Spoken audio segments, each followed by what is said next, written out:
तो wave optics पढ़ रहे हैं। वेव ऑप्टिक्स में सबसे पहले हम लोगों ने न्यूटन कार्पस्कुलर थ्योरी स्टडी किया, देन हाइजेंस थ्योरी, हाइजेन का प्रिंसिपल, और हाइजेंस के प्रिंसिपल को स्टडी करने के बाद हमने लाइट की दो प्रॉपर्टी रिफ्लेक्शन एंड रिफ्रैक्शन को थ्योरेटिकली स्टडी किया, उनको प्रूव किया according to Huygens.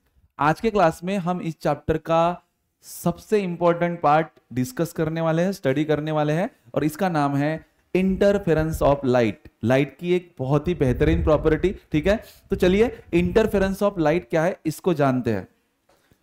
Interference of light की अगर हम डेफिनेशन कहें या इसके पहले इसके बारे में जनरल बात करें तो interference is the effect of superposition.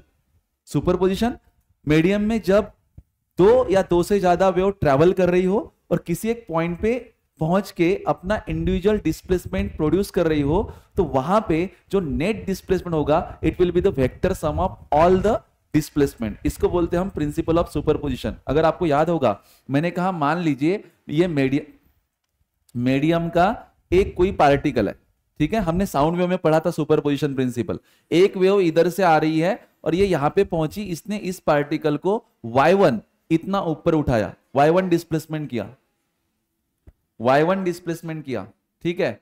और दूसरी वेव अगर अकेली आती है इंडिविजुअली तो उसने इस पार्टिकल को मान लेते हैं y2 इतना डिस्प्लेसमेंट उसने प्रोड्यूस किया। तो अगर दोनों एट ए टाइम आएगी तो जो टोटल नेट डिस्प्लेसमेंट होगा it will be the vector sum of this two displacement. अगर दो से ज्यादा वेव है तो डिस्प्लेसमेंट y3 y4 एंड ऐसा करते करते nth नंबर ऑफ वेव तक भी हम पहुंच सकते हैं। सो व्हेन टू और मोर waves travels in a medium and reaches simultaneously at a point, each wave produces its own displacement independent on other, then the resultant displacement will be the vector sum of all the displacement, is called as principle of superposition। अगर आपको याद है principle of superposition। अब हमने वो sound में पढ़ा था इसलिए वहां पे ऐसे क्रिस्ट्रफ ना इमेजिन करके आप कॉम्प्रेशन रेयरफैक्शन कॉम्प्रेशन रेयरफैक्शन ऐसा इमेजिन कर सकते हो। तो अगर पहले वेव का कॉम्प्रेशन पहुंच रहा दूसरे का कॉम्प्रेशन पहुंच रहा तो वहां पे उनकी एडिशन होगी। पहले का कॉम्प्रेशन दूसरे का रेयरफैक्शन पहुंचेगा तो वहां पे क्या होगा, डिफरेंस क्रिएट होगा वो। तो उस टाइम पे हमने पढ़ा था। तो यहां पर भी इंटरफेरेंस ऑफ लाइट अगर आपको पढ़ना है तो आपको सबसे पहले लेनी पड़ेंगी टू लाइट वेव्स, क्योंकि इस बार हम साउंड नहीं, हम किसको पढ़ रहे हैं, लाइट वेव को पढ़ रहे हैं। तो इंटरफेरेंस स्टडी करना है तो हमें रिक्वायरमेंट क्या है वो पहले ध्यान से सुनो। हमें चाहिए दो वेव्स और दोनों की दोनों कौन सी होनी चाहिए, लाइट वेव्स। तो टू लाइट वेव्स जिनकी फ्रीक्वेंसी बच्चों सेम हो, हैविंग सेम फ्रीक्वेंसी। उन दो वेव्स की फ्रीक्वेंसी कैसी होनी चाहिए, same, and they should travel nearly same direction. मतलब वो दोनों की दोनों वेव ऑलमोस्ट सेम डायरेक्शन में ट्रैवल करने वाली होनी चाहिए। तो नियरली सेम डायरेक्शन उन दो वेव्स की होनी चाहिए। जब दो वेव्स ऐसी हो जिनकी फ्रीक्वेंसी सेम हो, डायरेक्शन नियरली सेम हो, अगर ऐसी दो वेव एक मीडियम में ट्रैवल करेगी तो उन दो वेव का हो जाएगा सुपरपोजिशन। क्या हो जाएगा, सुपरपोजिशन। और वो सुपरपोजिशन को ही हम क्या कहें, उन दो वेव का इंटरफेरेंस। तो लाइट के वेव्स का, लाइट की ऐसी दो वेव्स जिनका सुपरपोजिशन हो गया तो उसको हम क्या कहते हैं, इंटरफेरेंस। मैं अब इंटरफेरेंस को डिफाइन करना चाहता हूं। अभी बहुत है, इसमें अलग अलग थ्योरीज है वो पढ़ने वाले हैं, 2-3 दिन चलेगा ये। लेकिन पहले जब बेसिक डेफिनेशन इंटरफेरेंस की मैं बनाना चाहता हूं तो मैं इसको कहता हूं कि interference is the modification, interference is the modification of distribution of energy, modification of distribution of, modification of distribution of energy या फिर लाइट की इंटेंसिटी, ठीक है। Modification of distribution of intensity of light into the region of, what is that, region of superposition. यानी कि जिधर दो waves का superposition हुआ है वो एक इलाका होगा। मैं समझाता हूं कैसे। मान लीजिए मैंने दो सोर्स लिए, एक लिया मैंने सोर्स S1 लाइट का, दूसरा लिया मैंने सोर्स S2 लाइट का। यहां से लाइट निकलेगा और दोनों लाइट वेव्स मुझे इधर भेजनी है। हालांकि वो वेवफ्रंट के फॉर्म में भेजूंगा मैं, अगर आप समझ पा रहे हो मेरी बात तो। और इधर सामने मैंने एक स्क्रीन लिया, क्योंकि वो लाइट आके इस दीवार पे गिरेगा, एक स्क्रीन पे गिरेगा, वहीं पर मुझे मैं लाइट को ऑब्जर्व कर पाऊंगा। जैसे इससे लाइट निकला, उस दीवार पे गिरा ना, तो दीवार इज व्हाट, स्क्रीन कंसिडर कर रहा हूं। तो ये मेरे पास जो होगी वो होगी एक स्क्रीन। ये मेरे पास दो सोर्सेस है, यहां से लाइट निकल रहा है, दोनों के दोनों सोर्सेस पॉइंट सोर्स है, तो ऐसे स्पेरिकल वेवफ्रंट के फॉर्म में लाइट जा रहा है पहले सोर्स से ऐसे। ये दूसरा सोर्स है तो इसकी भी स्पेरिकल वेवफ्रंट ऐसे ऐसे ऐसे ऐसे जाएंगी। तो आप देखोगे कि दोनों सोर्सेस का लाइट मिक्स हो रहा है, मतलब मीडियम के किसी पॉइंट पे इसकी भी वेव आई और इसकी भी वेव आई, है ना, ये मीडियम है ना। तो इन ये जो रीजन हुआ, ये जो इलाका हुआ, ये इलाका हुआ सुपर पोजिशन का, ये पूरा। तो दीवार पे हमको क्या मिलेगा, एक पर्टिकुलर क्या बोल सकते हैं उसको, पैटर्न मिलेगा, जिसमें हमको ऐसे पॉइंट्स मिलेंगे कि कुछ पॉइंट्स पे एनर्जी एकदम ज्यादा है, कुछ पॉइंट पे एनर्जी एकदम कम है, कुछ पॉइंट पे एनर्जी एकदम ज्यादा है, इंटेंसिटी ज्यादा कम ज्यादा, और ऐसा एक पैटर्न बनेगा। इसको हम बोलेंगे इंटरफेरेंस पैटर्न, और ये जो फेनोमेना हुआ इसको बोलते हैं इंटरफेरेंस ऑफ लाइट। अब ध्यान से सुनो क्या है। पहले जब अकेला सोर्स था, जैसे मैंने एक ही बल्ब लगाया तो पूरे दीवार पे उजाला उजाला एक जैसा पूरा, जब उसको बंद किया दूसरा बल्ब लगाया पूरे दीवार पे पूरा उजाला। लेकिन जब दोनों को लगाया मैंने तो दीवार पे कहीं पे एकदम इंटेंसिटी ज्यादा, कहीं पे डार्कनेस मतलब इंटेंसिटी कम, डार्कनेस ऐसे। देखो ये ब्राइट पॉइंट, ये dark point, bright point, dark point. तो जो एनर्जी थी, जो इंटेंसिटी थी, उसका हमने रीडिस्ट्रीब्यूशन किया। जैसे एक एग्जांपल समझो, मान लीजिए मेरे कुछ स्टूडेंट्स है, 10 स्टूडेंट हम लोग लेते हैं यहाँ पे, ठीक है, माझे 10 विद्यार्थी आहेत, ठीक है, और वो ऐसे एक लाइन में खड़े हैं। किती झाले?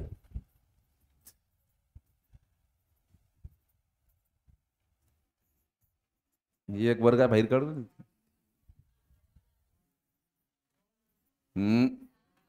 ओके, अब मेरे पास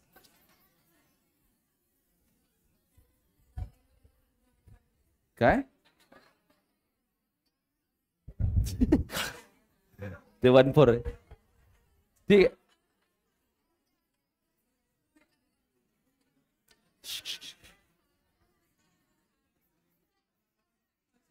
काय तुम्ही कामाच्या गोष्टी लक्ष द्या, काय म्हणणं आहे तुम्ही सांगा।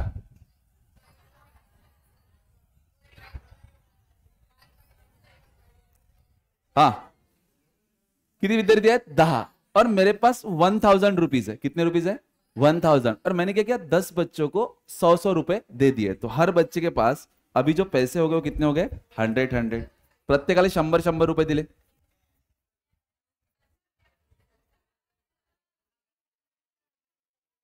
ठीक है, तो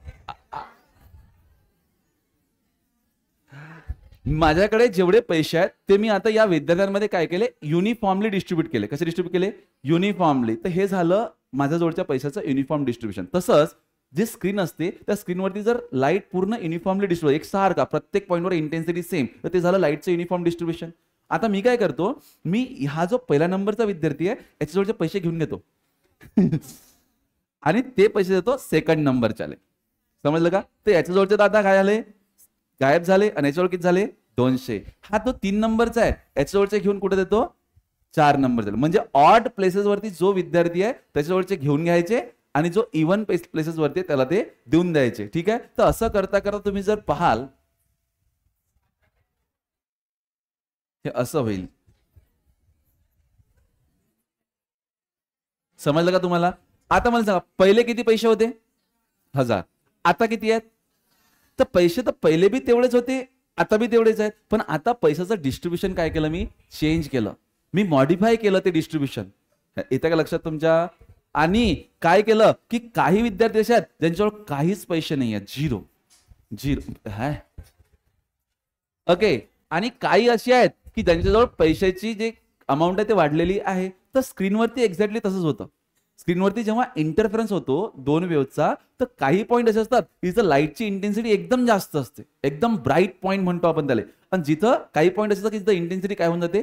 झिरो होऊन जाते। आणि असं का झालं असेल? असं सांगतो तुम्हाला का झालं असेल। समजा इथून एखादा या पॉईंटवर लाईट पोहोचला, या सोर्स पासून इथं एक लाईटचा रे पोहोचला किंवा वेव्ह पोहोचली, आणि इथून सुद्धा एक लाईटची वेव्ह इथं पोहोचली। आता ह्या दोन्ही वेव्ह जर आउट ऑफ फेज पोहोचल्या असतील, म्हणजे पहिलीचा क्रिस्ट पोहोचला असेल, दुसरीचा ट्रप पोहोचला असेल, तर काय झालं असेल?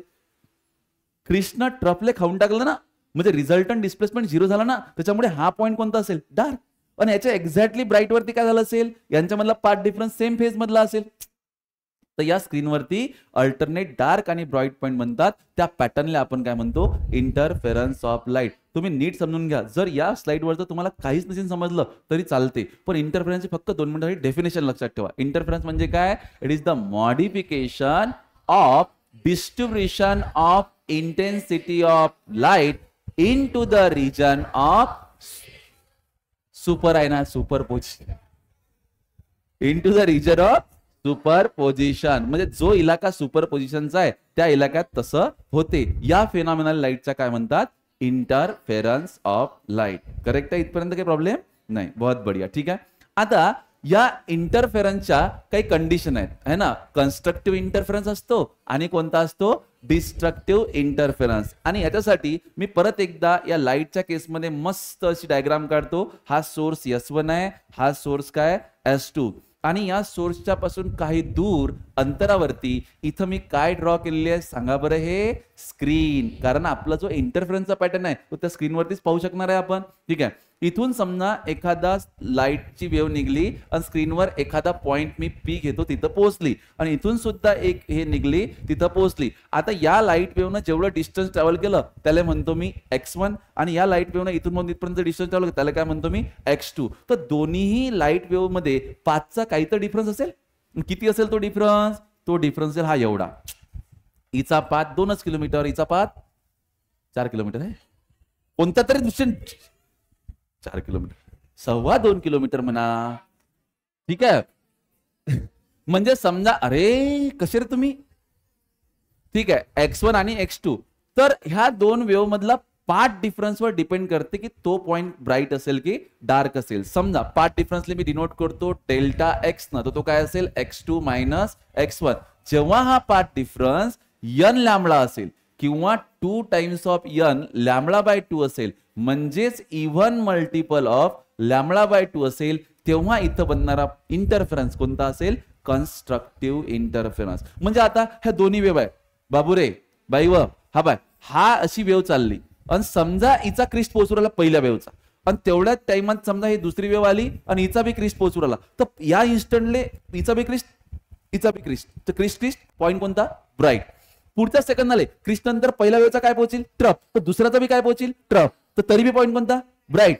Christ trough, Christ trough. Point कसा? Bright bright bright bright. म्हणजे कंटिन्युअसली चमकत राहील ना तो. अरे आलं का लक्षात? पण समजा कोणता? जा समजा इथून एक वेव्ह निघली, इथं पोहोचली, इथून एक वेव्ह निघली, इथं पोहोचली, दोघी आउट ऑफ फेज. पहिलीचा क्रिस्ट, दुसरीचा ट्रफ. पॉइंट कोणता भेटला? हा ब्राईट भेटला, हा ब्राईट भेटला, पण हा काय भेटला आपल्याला? डार्क. मग आता पहिलीचा क्रिस्ट, दुसरीचा ट्रफ, तर दुसऱ्या सेकंद आले पहिलीचा ट्रफ, दुसरीचा क्रिस्ट. समजलं का तुम्हाला? आता मला हात जमत नाही, आता नाही जमत, पण तुम्हाला समजलं ना? हा ठीक आहे. म्हणजे एकदा उलट झालं की सगळं उलटच होत जाते ते शेवट लोक. ठीक आहे. ओके, तो ये हो गया डार्क. तर आता कन्स्ट्रक्टिव्ह इंटरफरन्स केव्हा केव्हा बनतो? जेव्हा क्रिस्टवर क्रिस्ट येईल, ट्रफवर ट्रफ येईल. आणि त्याची कंडिशन आपण तिकडे शिकलेलोच ऑलरेडी, की जब जब आपका पाथ डिफरन्स, कोणता डिफरन्स? पाथ डिफरन्स कसा असेल? Even multiple of half of wavelength, तेव्हा तेव्हा कोणता इंटरफरन्स होईल? तेव्हा तुम्ही म्हणत जा superposition. Constructive superposition, destructive superposition. आता मी तुम्हाला सांगितलं लाईटच्या केसमध्ये सुपरपोजिशन म्हणजेच काय? इंटरफेरन्स. तर आता कन्स्ट्रक्टिव्ह इंटरफेरन्स, डिस्ट्रक्टिव्ह इंटरफेरन्स. बरं, हे पाथ डिफरन्सची फेजची बी सांगू शकता गोष्ट, फेज डिफरन्स आहे की नाही? लॅम्बडा म्हणजे काय? 2 पाय. तर पाय पाय कॅन्सल, आपला 2 कॅन्सल म्हणजे काय राहिला? पाय. तर हा काय होईल? जेव्हा फेज डिफरन्स म्हणजे del phi is equal to 2 वेव्हचा इथं पोहोचणारा फेज डिफरन्स किती असेल? जेव्हा that is n times of pi, किंवा तुम्ही असं म्हणू शकता, सॉरी n टाइम्स नाही, 2n टाइम्स ऑफ पाय. आणि इथं काय येईल? इव्हन मल्टिपल ऑफ पाय. हे कंडिशन कशाची झाली? कन्स्ट्रक्टिव्ह इंटरफेरन्सची. कोणाची बाळा? Constructive interference. इथं लिहितो मी कन्स्ट्रक्टिव्ह व वजनाचा. ओके, इकडे लिहिलं मी इंटरफेरन्स. ठीक आहे. आता पेन बदलून घेतो, इकडे लिहितो मी आता डिस्ट्रक्टिव्ह इंटरफेरन्स. चला, कोण सांगते? What is the condition of path difference for destructive interference? It is twice n minus 1 lambda by 2. That means it is odd multiple of lambda by 2. यांच्या व्हॅल्यू सांगायची गरज आहे का तुम्हाला? नाही. इथं यांची व्हॅल्यू तुम्ही 0 1 2 3 4 अँड सो ऑन. ठीक आहे. इकडे जर तुम्ही पाहिलं ऑड मल्टिपल हे घेतलं मग फेज डिफरन्स सांगा काय येईल? डेल्टा फाय किती येईल रे? Odd multiple of what is that असं लिहितो मी याला 2n minus 1 टाइम्स ऑफ पाय म्हणजेच काय? ऑड मल्टिपल ऑफ पाय. करेक्ट आहे का? ओके. आणि यांच्या किमता काय असू शकतात? 1 2 3 4 अँड सो ऑन. अरे हे आठवते का डिटेलमध्ये एक्सप्लेन करू? त्या वेव्स वगैरे काढल्या होत्या मी अशा. हे पहिली वेव इथं पोहोचू राहिली, दुसरी वेव काढली होती, मग क्रिस्टवर क्रिस्ट पोहोचत आला. तर तुम्हाला कंटिन्युअसली या दोघी मधला पाहणं तुम्ही आता पाथ डिफरन्स 0 आहे ना. पण हे जर समजा इथून निघलेसली तर आता दोघी मधला फेज डिफरन्स किती झाला? 2 पाय. हिची पाथ फेज म्हणा किंवा पाथ म्हणा कसं बी पाथचा विचार केला तर लॅम्बडा शिल्लक आहे. म्हणजे जेव्हा दोन वेव मधला पाथ डिफरन्स लॅम्बडा असते तरी ट्रफवर ट्रफ आणि क्रिस्टवर क्रिस्ट येते ना. म्हणून पाथ डिफरन्स लॅम्बडा असला, कुठे लिहिलं मी? लॅम्बडा जरी असला इथं यांची व्हॅल्यू जर तुम्ही 1 पुट केली तरी तुम्हाला कन्स्ट्रक्टिव्ह इंटरफरन्स मिळणार आहे. ओके. तर ह्या झाला कंडिशन कशाच्या? कन्स्ट्रक्टिव्ह आणि डिस्ट्रक्टिव्ह इंटरफरन्सच्या. तर हे सगळं जे आहे मी तर स्लाइडवरती टाकून आणलं ऑलरेडी. ठीक आहे. कन्स्ट्रक्टिव्ह इंटरफरन्स कधी होतो? जेव्हा पाथ डिफरन्स 0 असेल, लॅम्बडा असेल. पहा ना तुम्ही आता काढूनच घेतो. हाय इथं. तर चला हे स्क्रीन आहे. या स्क्रीनवर एकच पॉईंट आहे पण मी ते एकाच पॉईंटवर दाखवायसाठी मी थोडंसं तुम्हाला समजायला पाहिजे त्यासाठी त्या वेव थोडा अलग अलग काढतो. ठीक आहे. तर ही एक वेव काढली मी, इथून स्टार्ट झाली. ओके. आणि याच पॉइंटवर दुसरी वेव पोहोचू राहिली पण ते मी खाली काढतो जाणून. ठीक आहे. हे दुसरी वेव आहे. ठीक आहे. दुसरी वेव. ओके. दोन्ही सोबत निघाला. सांगा दोन्ही वेवचा पाथचा डिफरन्स किती? पाथ डिफरन्स किती? पाथ लेंथ सेमच आहे ना. तर पाथ डिफरन्स किती झाला त्या दोघींचा? डेल्टा एक्स किती झाला? 0. समजलं का? आता जर एकीले थोडंसं अगोदर स्टार्ट केलं तर पाथ डिफरन्स किती झाला दोघींमधला? लॅम्बडा. आणखी थोडंसं दुरून सुरू केलं तर पाथ डिफरन्स किती झाला? 2 लॅम्बडा. तरीही क्रिस्टवर क्रिस्ट ट्रफल येते ना. म्हणजे ब्राईटचा ब्राईटच पॉईंट भेटेल तुम्हाला. म्हणून 0 लॅम्बडा 2 लॅम्बडा 3 लॅम्बडाची कंडिशन. समजलं? आणि डिस्टन्ससाठी काय पाहिजे? Lambda by 2. आता लॅम्बडा बाय तेव्हा इथं क्रिस्टच्या साठी जर ट्रफ लागत असेल तर तुम्हाला काय करावं लागेल? एका वेवला कसं सुरू करावं लागेल? हा येण्यासाठी हा असा, हा असा, हा असा, हे हा असा आणि हा असा, हा असा. हे वेव इथून सुरू झाली. पा क्रिस्टवर ट्रफ यासाठी इले लॅम्बडा बाय 2 ना आधी सुरू व्हायला लागेल ना. म्हणजे पाथ डिफरन्स किती झाला? Lambda by 2. तो जब जब पाथ डिफरन्स लॅम्बडा बाय 2 होगा किंवा अजून एका वेवने जा मागे. किती झाला आता? Lambda by 2 lambda by 2 lambda by 2 किती? 3 लॅम्बडा बाय 2. तर जेव्हा 3 लॅम्बडा बाय 2 5 लॅम्बडा बाय 2 असं असेल तर इंटरफरन्स कोणता? डिस्ट्रक्ट. समजलं का रे? ओके. पाथच तुम्ही फेज मध्ये कंडिशन करू शकता, कन्वर्ट करू शकता. आता रिझल्टंट एम्प्लिट्यूड जेव्हा एक वेव दुसरी वेव एका पॉइंटवर पोहोचली तर तिथं येणारा जो रिझल्टंट एम्प्लिट्यूड असते त्याचा फॉर्म्युला आपला काय होता? R is equals to under root of A1 square plus A2 square plus twice A1 A2 cos of what is that? Phi. Phi is the phase difference. तुम्ही डेल फाय बी लिहू शकता किंवा सिंपल तुम्ही five लिहिला तरी काही problem नाही. फाय त्या दोन वेव मधला काय असेल? फेजचा डिफरन्स. डेल्टा फाय लिहिलं तरी काही प्रॉब्लेम नाही. किंवा आपल्या हँडरिटन नोट्स मध्ये मी डेल असा सिम्बॉल यूज केलेला आहे. ठीक आहे. तुम्हाला माहित पाहिजे की हा फेजचा डिफरन्स आहे, हा रिझल्ट एम्प्लिट्यूड आहे. आता इथं रिझल्ट एम्प्लिट्यूड साठी आर घेतलेला आहे, ए घेतलेला आहे, तर मी त्याला आरच्या फॉर्म मध्ये कन्वर्ट करून टाकतो. ठीक आहे. तर हे झाले तुमचे रिझल्टंट एम्प्लिट्यूड. आता पहा जनरल फॉर्म्युला आपल्याकडे आहे आरचा तो, पण हा मॅक्सिमम कधी भेटेल? जेव्हा हा फेज किती असेल? 0. कारण हे व्हॅल्यू हा 0 केला तर कॉस 0 किती होईल? 1. हा 1 आहे तर हा 2A1 A2 म्हणजे हे व्हॅल्यू तुम्हाला मॅक्सिमम भेटेल ना. समजलं का? ठीक आहे. तर मॅक्सिमम व्हॅल्यू किती भेटते मग? हा गायब झाला 1 झाला तर 2A1 A2 A1 square plus A2 square हा रूटच्या आतमध्येच काय होईल? A1 प्लस A2 चा होल ब्रॅकेट स्क्वेअर आणि स्क्वेअर आणि स्क्वेअर रूट कॅन्सल. तर रिझल्टंट एम्प्लिट्यूड मॅक्सिमम किती असते? A1 plus A2. आणि रिझल्ट एम्प्लिट्यूड मिनिमम किती असते? A1 minus A2. कारण तुम्ही इथं फेज डिफरन्स किती घेत असता? पायचा. करेक्ट. त्यानंतर इंटेन्सिटी एम्प्लिट्यूडच्या प्रोपोर्शनल असते. समजा एखाद्या वेव्हचा एम्प्लिट्यूड A1 आहे तर त्या बिचारीची जी इंटेन्सिटी आहे ते त्याच्याशी काय असते? स्क्वेअरची प्रोपोर्शनल. दुसरी इंटेन्सिटी I2 आहे तर ते प्रोपोर्शनल काय असते? A2 च्या स्क्वेअरची. बरोबर आहे. आणि जे रिझल्टंट इंटेन्सिटी असते IR म्हणतो आपण, ते प्रोपोर्शनल असते कशाच्या, रिझल्टंट अँप्लिट्यूडच्या स्क्वेअरशी. येतं का लक्षात? बरं, रिझल्टंट इंटेन्सिटी मॅक्झिमम कधी असेल, जेव्हा रिझल्टंट अँप्लिट्यूड मॅक्झिमम असेल. नवीन पेजवरच जातो मी आता. पहिले ह्या 2-3 गोष्टी पाहू, मग तिकडे जाऊ. आता इंटेन्सिटी, अँप्लिट्यूड, इंटेन्सिटी याच्याशी रिलेटेड बरेच प्रॉब्लेम आपण आजच्या क्लासमध्ये घेणार आहोत. तर त्या प्रॉब्लेमच्या वेळेस मी तुम्हाला ते एकदा फॉर्म्युले सांगतोच, पण काही अजून दुसऱ्या कंडिशन, अजून इंटरफेरन्सचं मेन कंटेंट सुरूच झालं नाही बरं. हे सध्या हा म्हणजे इतकं नाही. हे काय आहे मग, म्हणजे इंटरफेरन्स मध्ये जे तुम्ही पुढे शिकणार आहात महत्त्वाच्या गोष्टी त्या पुढेच आहेत अजून. आता सध्या फक्त हे बेसिक स्ट्रक्चर आहे. ठीक आहे. तर आता बघा, condition for steady interference pattern. मी म्हटलं स्क्रीनवरती alternate dark bright, dark bright, dark bright, उजीड अंधार, उजीड, हे जे बनणार आहे, हा जो पॅटर्न बनणार आहे, तो पॅटर्न बनण्यासाठी काही टर्म्स अँड कंडिशन व्हायला पाहिजे. नाही तर मग आता मी हा तू तिथे एक बल्ब लावला, इथे एक बल्ब लावला, दिसला का भिंतीवर इंटरफेरन्स पॅटर्न? नाही, हे नाहीत बल्ब चालत. कोणते चालतं ते आता सांगते तू काय कंडिशन आहेत. पहिला मी सांगतो तुम्हाला, हा पहिला बल्ब S1 सोर्स, हा दुसरा सोर्स S2, हे काय आपली स्क्रीन. ठीक आहे लेकरो, हे जे 2 सोर्सेस आहेत ना ज्यांच्यापासून तुम्ही इंटरफेरन्स पॅटर्न स्क्रीनवरती बनणार, या 2 सोर्सेस मधलं जे डिस्टन्स आहे ते डिस्टन्स डिनोट करतात स्मॉल डी न. कसं डिनोट करतात? स्मॉल डी न. ठीक आहे. त्यानंतर सोर्सेस आणि स्क्रीन मधलं डिस्टन्स डिनोट करतात कॅपिटल डी न.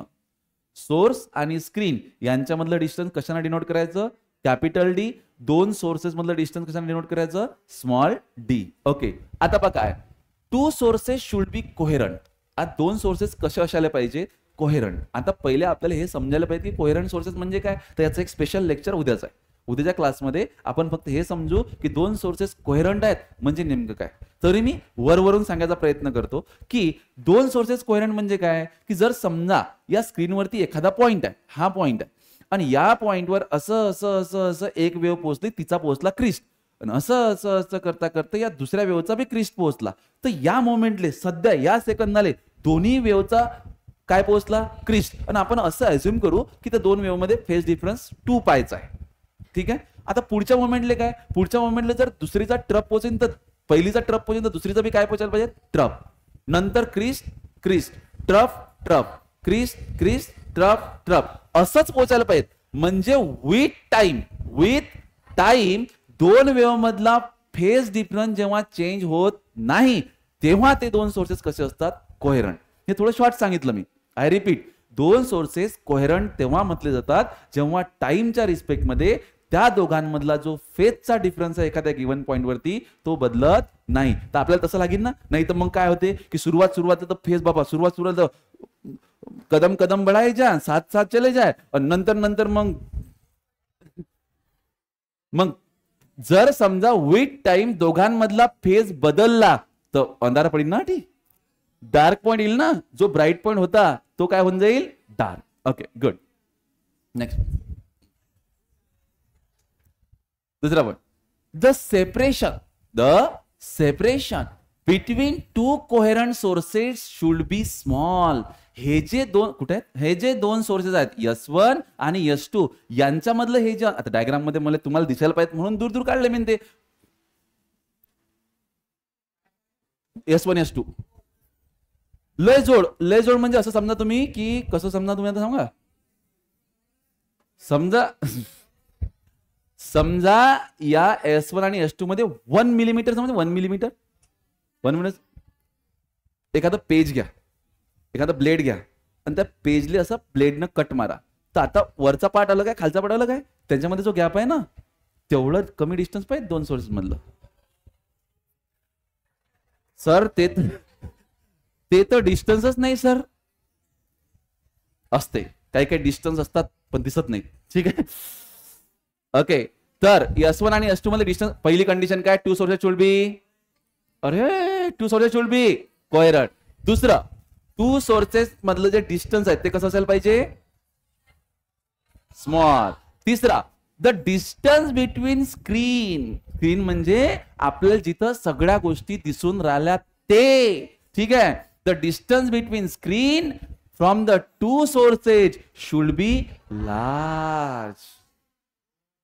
म्हणजे सोर्सेस समजलं तुम्हाला? ओके. तर तो डी मोठा पाहिजे कम्पेअर टू स्मॉल डी. छोटा डी छोटा पाहिजे, मोठा डी मोठा पाहिजे, as compared to D D, म्हणजे डी डीच्या रिस्पेक्टमध्ये. And last but not least, for good contrast between two maxima and minima, the amplitude of two interfering waves should be nearly equal as possible.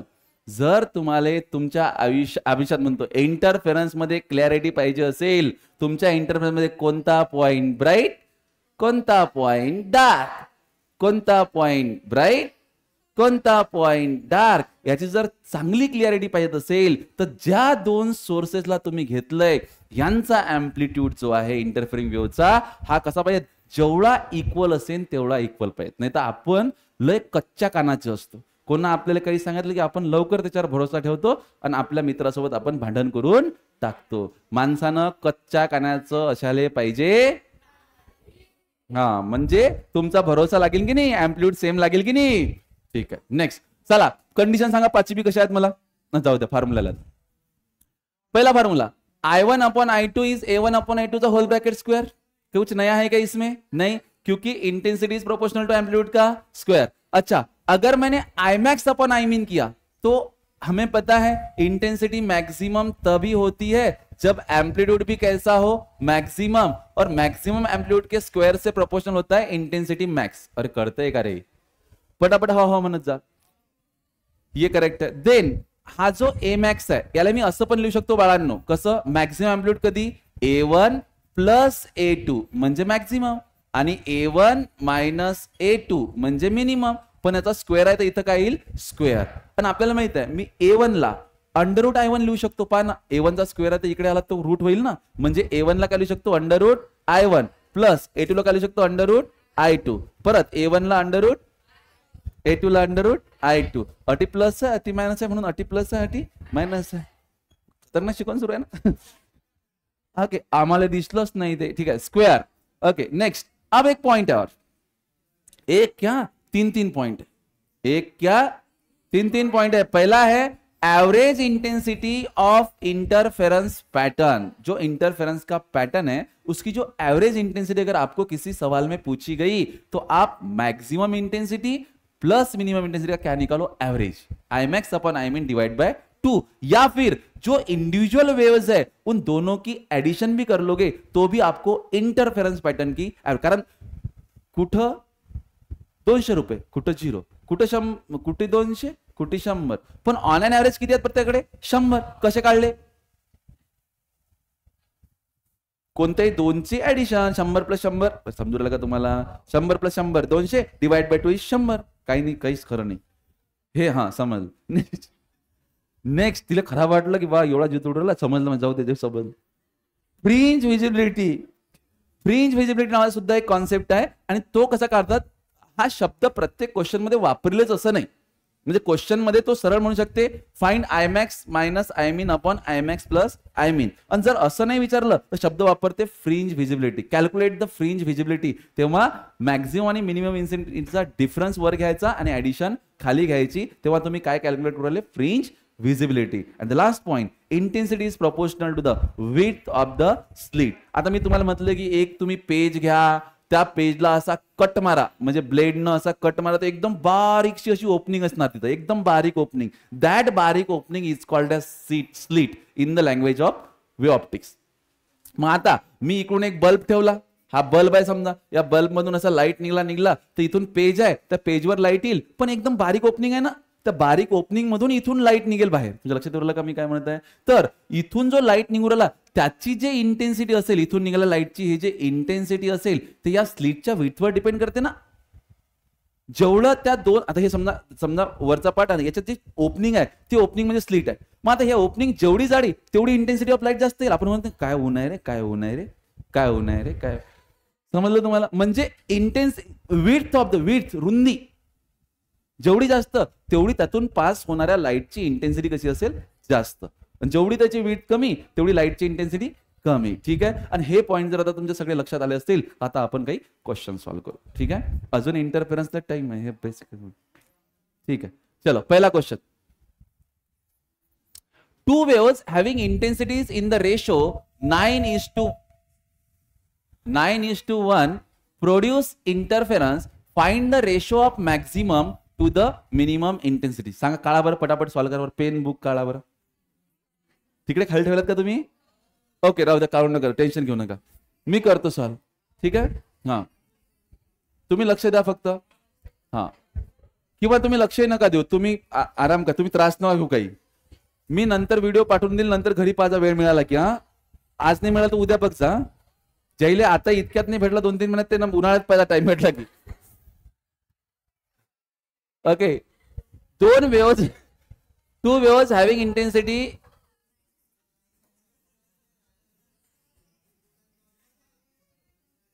9:1. तर I1 upon I2 किती आहे? 9:1. बोलू नका रे. Okay, तुम्हाला विचारलं मॅक्सिमम आणि मिनिमम इंटेन्सिटी, म्हणजे I max विचारला तुम्हाला, डिवाइड बाय आय मीन, या दोघांचा रेशो विचारला. तर तुम्हाला I max upon I mean इंटेन्सिटीच्या फॉर्म मध्ये लिहिता येईल का? यस, कारण तुम्हाला माहित आहे मॅक्सिमम इंटेन्सिटी कधी असते? A1 प्लस A2 चा स्क्वेअर, आणि मिनिमम कधी असते? A1 मायनस A2 चा स्क्वेअर. मला समजलं पहिल्या वेव्हची इंटेन्सिटी जास्त आहे म्हणून मी A1 पहिले घेतला. ठीक, आता A1 ची व्हॅल्यू नाही माहित, आय ची माहित आहे, तर मला माहित आहे A1 लेस मी काय लिहू शकतो? √I1 √I2 upon √I1 minus √I2 चा स्क्वेअर. याला दुसऱ्या वेने करू शकता. आता इथून √I2 कॉमन काढणे, ते तसं न करता डायरेक्ट व्हॅल्यू पुट केला तरी तुम्ही आन्सर पर्यंत पोहोचू शकता. I1 ची व्हॅल्यू किती आहे? 9, तर √9 किती होणार तुमचा? 3. आणि I2 ची व्हॅल्यू किती आहे? 1, तर √1 किती होणार तुमचा? 1. 3 + 1 3 - 1 चा स्क्वेअर. 3 + 1 4, हा 2 चा स्क्वेअर, 2 चा स्क्वेअर म्हणजे काय? 4. डिवाइड मध्ये काय नाही म्हणजे काय? 1. तर तुमचं मॅक्झिमम आणि मिनिमम इंटेन्सिटीची जी व्हॅल्यू आहे ते किती मिळणार? 4:1. ठीक आहे, चला पुढचा प्रश्न करूया बाळांनो. This is the next question on your screen.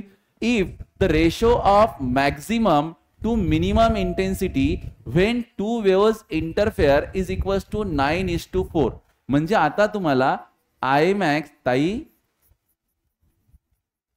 I mean 9 divide by काय लिहिलं मी? 4. Then find the ratio of amplitude of superposing waves. तुम्हाला एम्प्लिट्यूडचा रेशो विचारला, म्हणजे पहिल्या वेव्हचा एम्प्लिट्यूड किती? A1, दुसऱ्या वेव्हचा एम्प्लिट्यूड किती? A2, यांचा रेशो विचारला, तर काही प्रॉब्लेम नाही. आता मला माहित आहे इथून कंटिन्यू करतो. या आय मॅक्सला आणि आय मीनला ए च्या फॉर्म मध्ये लिहू. आय मॅक्स काय लिहिसाल तुम्ही? A1 प्लस A2, आणि आय मीन काय लिहिसाल तुम्ही? A1 minus A2. पण याचा बी स्क्वेअर राहील, त्याचा बी स्क्वेअर राहील, तर दोघांचा बी काय राहील? स्क्वेअर. आणि it is equals to 9/4. Square तिकडे गेला तर काय होईल? तो 3/2. इकडे राहील A1 plus A2 upon A1 minus A2. याला सॉल्व करूया. हा होईल 2A1 plus 2A2 is equals to 3A1 minus 3A2.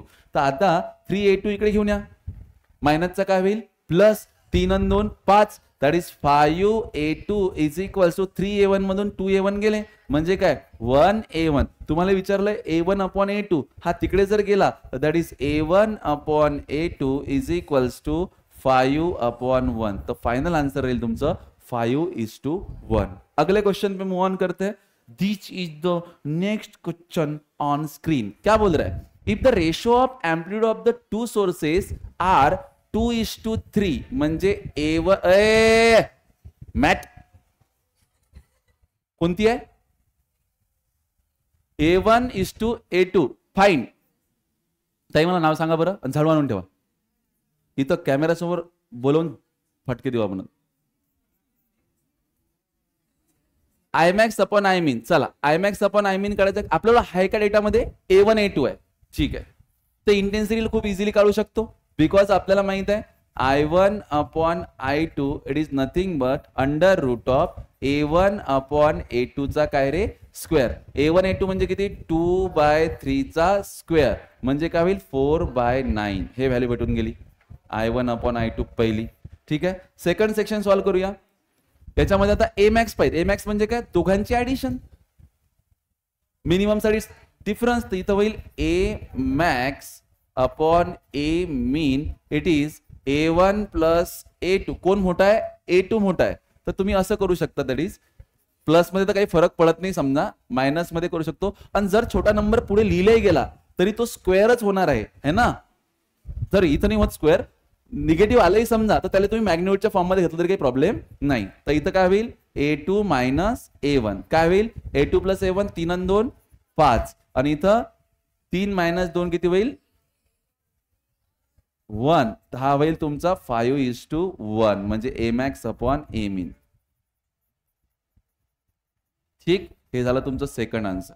Next next next next next next next पाहिजे तुम्हाला आता I max upon I min.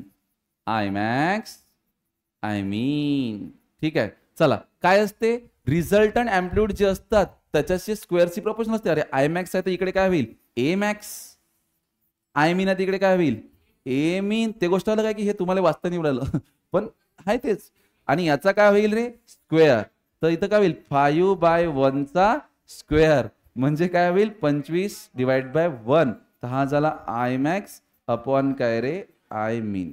काही अडचण नाही. नेक्स्ट क्वेश्चन तुमच्या स्क्रीनवरती हा आहे. ठीक आहे, आता क्वेश्चन बाकी मस्त आहे, पाहता कधी. ठीक आहे, काय म्हणते? Find the resultant amplitude. Result amplitude काढणार म्हणजे तुम्हाला काढणार आहे आर. आर किंवा जो कॅपिटल ए म्हणतो आपण तो. ठीक आहे, of 2 superposing waves given by. हे पहिली वेव्ह दिलेली आहे तुम्हाला एवढी आणि हे दुसरी वेव्ह दिलेली आहे एवढी. जेव्हा हे दोन वेव्हचा तुम्हाला रिझल्टंट काढत जातात, पहिल्या वेव्हचा अँप्लिट्यूड समजा हा झाला A1 आणि दुसऱ्या वेव्हचा अँप्लिट्यूड काय झाला? A2. पण जेव्हा तुम्ही रिझल्टंट काढाल, समजा R is equals to under root of A1 square plus A2 square plus twice A1 A2 cos of, इथं काय असते रे? फाय. फाय काय असते? या दोन वेव्ह मधला फेज डिफरन्स. दोन वेव्ह मधला फेज डिफरन्स काढण्यासाठी त्या सेम रूपात लागतील. म्हणजे हे साइन आहे आणि हे कोणती आहे? कॉस. तर तुम्हाला एक तर दोन्ही कॉस करा, दोन्ही साइन. तर ही सेकंड वाली आपण काय करू? साइन करू. म्हणजे होईल 4 साइन ओमेगा टी प्लस काय होईल? 90 दॅट इज π/2. आता त्या दोन्ही वेव्ह सेम जातीच्या झाल्या म्हणजे याचा अँप्लिट्यूड A1 तिचा 4 आणि फेज डिफरन्स किती आहे तुमच्याजवळ? π/2. पुट करून टाका व्हॅल्यू. काय होईल? A1 चा स्क्वेअर म्हणजे 3 चा स्क्वेअर म्हणजे काय होईल? 9. A2 चा म्हणजे काय होईल? 16 प्लस 2 टाइम्स ऑफ A1 किती रे बाळा? 3. A2 किती रे? 4 आणि कॉस किती? 90. आणि कॉस 90 किती असतं रे? 0. त्याच्यामुळे हे टोटल टर्म काय झाली? 0. तर इकडे रूट मध्ये काय आलं? 16 प्लस 9 इज 25 म्हणजे आन्सर काय आलं? 5. तर तुमचा रिझल्टंट अँप्लिट्यूड किती राहील? युनिट जे काय असेल समजा सेंटीमीटर मीटर जे काय असेल 5 युनिट इज द आन्सर. तुम्हाला विचारलं होतं रिझल्टंट अँप्लिट्यूड फक्त, तर आर झाला 5. आणि फेज डिफरन्स जर विचारला असता तर तो तुम्ही किती सांगितला असता? 5/2. फाय म्हणा किंवा डेल फाय म्हणा, सारखीच गोष्ट आहे. ठीक आहे, हा पुढचा प्रश्न तुमच्या स्क्रीनवरती आहे. ट्राय करून जमते का तुम्हाला? काय म्हणते? तोच आहे का? नाही. Find the resultant intensity of 2. शेवटचा आहे आता, याच्यानंतरची स्लाइड शेवटची आहे. Intensity of 2 superposing waves of same intensity and that same intensity is I0 and phase difference is del phi. यानं काय म्हटलं? तुमच्याकडे दोन वेव्स आहेत आणि त्या दोन वेव्ह ज्या ट्रॅव्हल करू राहिल्या मीडियम मध्ये त्या दोघीची इंटेन्सिटी सेम आहे. आता इंटेन्सिटी सेम म्हणजे अँप्लिट्यूड बी काय असेल? सेम. आणि त्या जिथं ज्या पॉइंटवर भेटून राहिल्या त्या पॉइंटवर त्या दोघींमधला फेज डिफरन्स काय? Del phi. तर what is the resultant intensity? तर याचा एक डायरेक्ट फॉर्म्युला भेटते. तो फॉर्म्युला कसा आला मी तुम्हाला सांगतो पहिले. आता मला सांगा, आरचा फॉर्म्युला तुम्हाला सगळ्याला काय माहित आहे? R is equals to under root of this जसं A1 चा स्क्वेअर प्लस A2 चा square plus twice A1 A2 cos of काय रे बाबू? Del phi. Phase difference del phi. पण इकडे रूट न लिहिता इकडे स्क्वेअर लिहितो, काही प्रॉब्लेम नाही. आता या रिझल्ट हे जे अँप्लिट्यूड्स आहे हे सगळे इंटेन्सिटीच्या फॉर्म मध्ये लिहितो. म्हणजे हे रिझल्टंट अँप्लिट्यूड आहे तर याला काय लिहितो मी? Resultant intensity. I intensity proportional अँप्लिट्यूडचा स्क्वेअर असते ना, आणि इट इज इक्वल्स टू याला काय लिहितो मी सांगा? I1. याला काय लिहितो मी? I2. याला काय लिहितो मी? 2 टाइम्स ऑफ A1 ला काय लिहितो? Under root of I1. A2 ला काय लिहितो? अंडर रूट ऑफ I2 आणि कॉस ऑफ डेल फाय. कोणी आहे का त्याला समजलं नाही मी काय केलं? हे समजलं सर्वांना? अरे बाबा बाबा, समजलं ना? गुड. ओके, इथपर्यंत. पण या क्वेश्चन मध्ये, या पर्टिक्युलर क्वेश्चन मध्ये सांगितलं की दोन्ही वेव्हची इंटेन्सिटी सेम आहे म्हणजे I1 I2 च्या बरोबर आहे आणि ते किती घ्या म्हणते? I0. चला घ्या, हे रिझल्टंट इंटेन्सिटी IR. तर काय होईल? IR इज इक्वल्स टू हा I0 हा I0 plus I0 plus 2 times of इथं पहा हा बी I0 हा बी I0, तर तो काय झाला? I0 चा स्क्वेअर पण रूट मध्ये I0 चा स्क्वेअर म्हणजे स्क्वेअर रूट कटलं तर इथं बी करायला 2I0 आणि कॉस ऑफ काय राहिलं रे बाळा? Del phi. आता मी काय करतो, आय नॉट 2I0, इथं बी 2I0, तर मी काय केलं 2I0 डायरेक्ट बाहेर काढला. लिहितो मी पहिले एक step, 2I0 plus 2I0 cos of del phi. इथून 2I0 बाहेर काढतो, 2I0 बाहेर काढला आतमध्ये काय 1 plus cos of del phi. इथपर्यंत आलो मी. याला जर पुढे सॉल्व्ह केलं मी तर हा असं बनेल, resultant intensity is equals to 2 times of I0 into हा जो 1 प्लस कॉस डेल फाय, याला काय तुम्ही 2 cos square del phi by 2.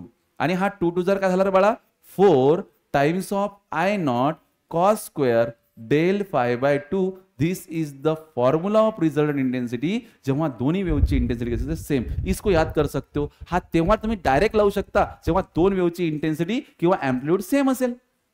समजा मी तुम्हाला म्हटलं की दोन वेव्ह आहेत आणि दोन्ही वेव्हची इंटेन्सिटी सेम आहे आणि दोन्ही वेव्ह एका पॉइंटवर त्या स्क्रीनवर एका पॉइंटवर पोहोचू राहिल्या त्या, ठीक आहे, आणि दोघींमधला फेज डिफरन्स 0 आहे. तर तुम्ही इथं काय पुट कराल 0.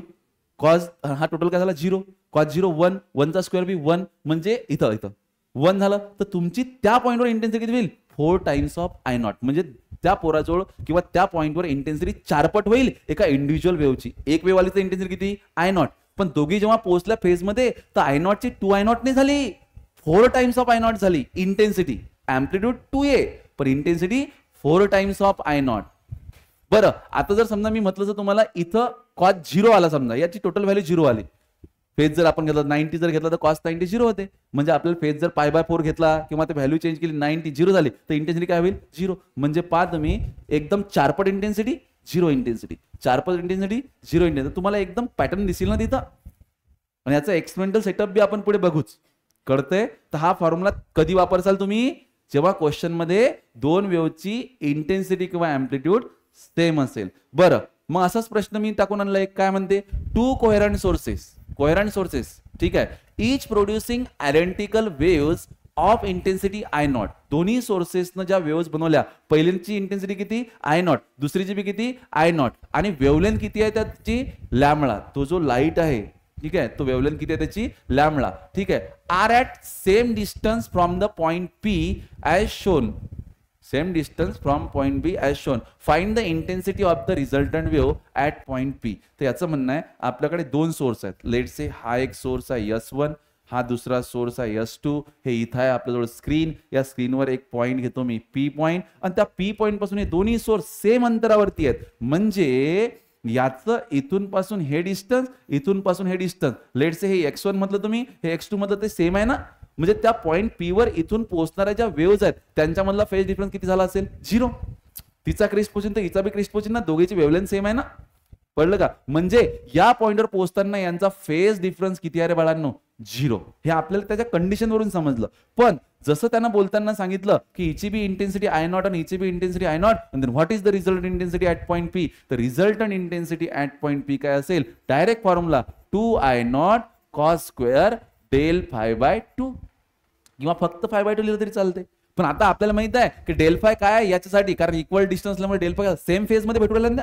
डेल फाय काय झाला 0. तर आता हा काय होईल, दॅट इज 2 टाइम्स ऑफ 2 नाही सॉरी किती 4 टाइम्स ऑफ I0, आणि हा झाला cos 0 1, 1 चा स्क्वेअर बी 1, म्हणजे त्या P पॉइंट वर इंटेन्सिटी किती असेल 4 टाइम्स ऑफ I0. कळतंय का? तर इथं आपलं बेसिक जे रिक्वायर्ड आहे इंटरफरन्ससाठी ते झालेलं आहे. उद्याच्या क्लासमध्ये आपण याचा पुढचा पार्ट घेऊ, ठीक आहे, बाकी नंतर.